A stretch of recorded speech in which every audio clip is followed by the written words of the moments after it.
Hello, Steve White, Steve Arts 89.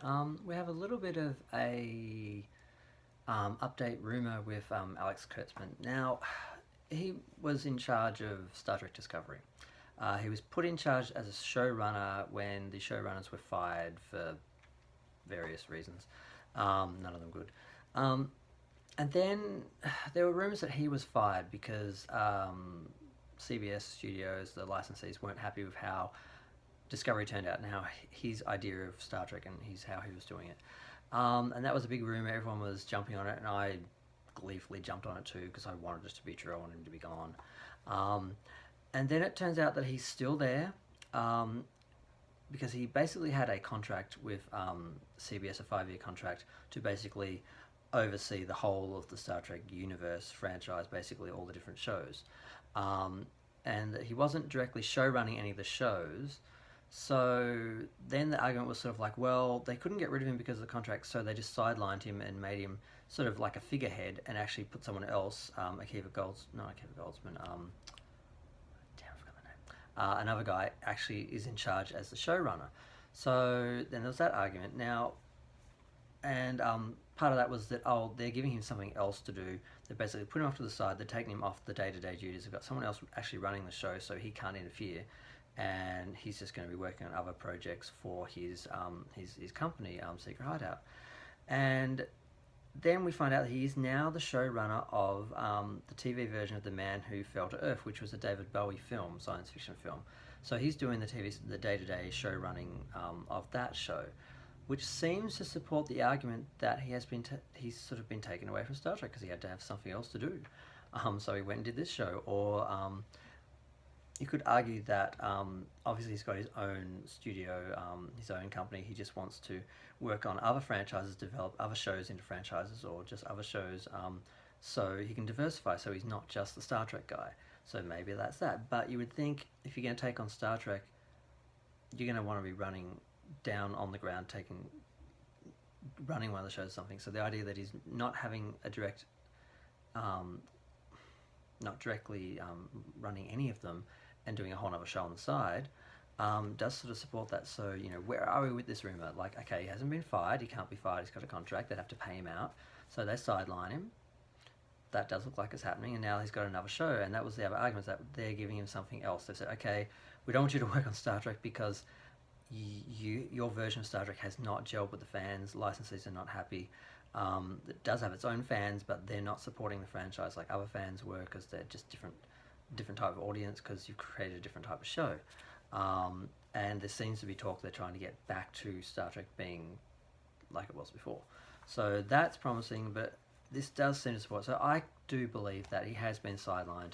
That basically he's either found his own projects to work on since he's not directly working on Star Trek and obviously has more time, or they've given him something because, well, okay, we don't want you to do this, here, have this, do this, because there's no fan base to alienate. You're creating a whole new show. We don't need you to try and recreate, we don't need you to catch lightning in a bottle again and recreate what worked with Star Trek before when you don't even know what Star Trek is, because he was a Star Wars fan. He never got Star Trek. When they set up the JJ films, they had JJ was all style and flair, and you had Orsi and Kurtzman. One was a Star Trek fan, one wasn't a Star Trek fan, and the idea was the three of them together would create a Star Trek that would appeal to everyone. It would hold true to canon for the Star Trek fans by having a Star Trek fan in it who would make sure they didn't screw any of that up. And then we had the Star Wars fan person who had those sensibilities to make sure that other science fiction fans and fans of Star Wars could also enjoy it, that it would be more rock and roll, because the idea was that Star Wars was rock and roll, Star Trek was classical, and that's the way they looked at it. They were trying to make it more rock and roll, and that was sort of his role. And JJ was sort of the bones putting it all together, I guess, and sort of bringing the style and the flair and actually, directing. And so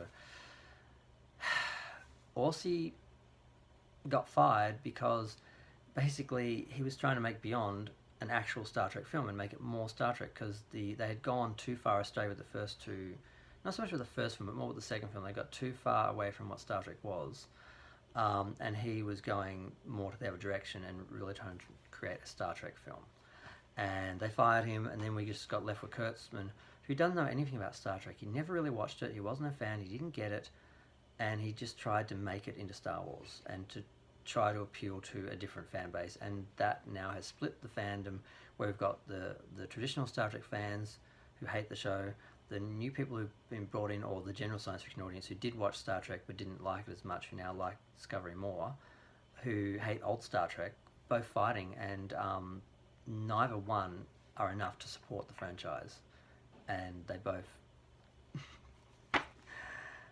disagree and are not supporting either side. So it's a big, huge mess. But yeah.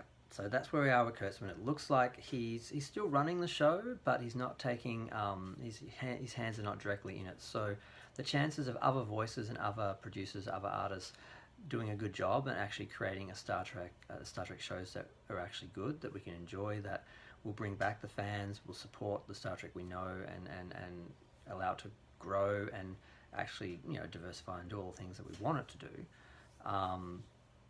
There's that chance, because this person who didn't get Star Trek, these two people who Moonves, who was in charge of the whole thing, hated Star Trek. He's gone because he was raping and molesting women for years in Hollywood. They got rid of him. But they got stuck with Kurtzman because the last thing he did was sign him to a 5-year contract. So they can't get rid of Kurtzman, but they put him on the side. So I'm taking this as support for that. But some people would say it's actually the opposite. He's just working on his other shows. He's still there, and they're giving him something else. That's how much they trust him, blah, blah, blah. So I'm just going to sit and wait and see what happens, see how the new shows turn out, and hopefully we can get a good show without him. But I don't even want to think about the man who fell to Earth, how much he could fuck that up. Because I'm not a huge fan. I'm not someone who was a huge fan of that film. So I'm not really invested in it and what they do to it. So, but there are people who probably are. A lot of Bowie fans are probably going to be upset if he doesn't get it and he goes as far off as he did with Discovery. We could have a whole new fan base up in arms in a few months or a year or so. So we'll see what happens. But I just wanted to comment on that. I just wanted to do a little update. But I just wish he'd move on to something else permanently and just leave it alone, because we don't want him. He's not really welcome. He came in, we welcomed him with open arms, and he shit on us, and we said, okay, see you later. And he's like, no, sorry, got a contract, can't get rid of me. So he's sort of not really, we're tolerating him and hating him as a fan base. So, oh God, I'm just trying to be optimistic and failing. But thanks for listening. Feel free to like or subscribe or comment. I love comments. I like to know what other people are thinking. That's why I watch people's videos, and I watch a lot of videos, and I like to make my own videos because I like to hear what people say, and I think there should be a lot of voices out there so people have a lot of opinions and a lot of views. But thanks, bye.